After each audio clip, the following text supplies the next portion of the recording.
Amos, chapitre 3.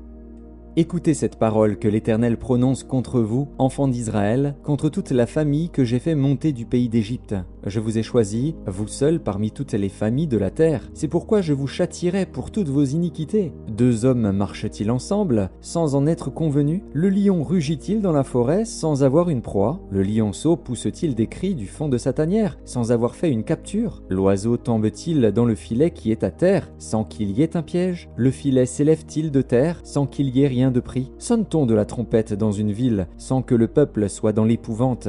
Arrive-t-il un malheur dans une ville, sans que l'Éternel en soit l'auteur? Car le Seigneur, l'Éternel, ne fait rien sans avoir révélé son secret à ses serviteurs les prophètes. Le lion rugit, qui ne serait effrayé? Le Seigneur, l'Éternel, parle, qui ne prophétiserait? Faites retentir votre voix dans les palais d'Asdod et dans les palais du pays d'Égypte, et dites, rassemblez-vous sur les montagnes de Samarie, et voyez quelle immense confusion au milieu d'elles, quelle violence dans son sein. Ils ne savent pas agir avec droiture, dit l'Éternel. Ils entassent dans leur palais les produits de la violence et de la rapine. C'est pourquoi ainsi parle le Seigneur, l'Éternel. L'ennemi investira le pays, il détruira ta force, et tes palais seront pillés. Ainsi parle l'Éternel. Comme le berger arrache de la gueule du lion deux jambes ou un bout d'oreille, ainsi se sauveront les enfants d'Israël qui sont assis dans Samarie, à l'angle d'un lit et sur des tapis de Damas. Écoutez et déclarez ceci à la maison de Jacob, dit le Seigneur, l'Éternel, le Dieu des armées. Le jour où je punirai Israël pour ses transgressions, je frapperai sur les autels de Béthel. Les cornes de l'autel seront brisées et tomberont à terre. Je renverserai les maisons d'hiver et les maisons d'été. Les palais d'ivoire périront, les maisons des grands disparaîtront,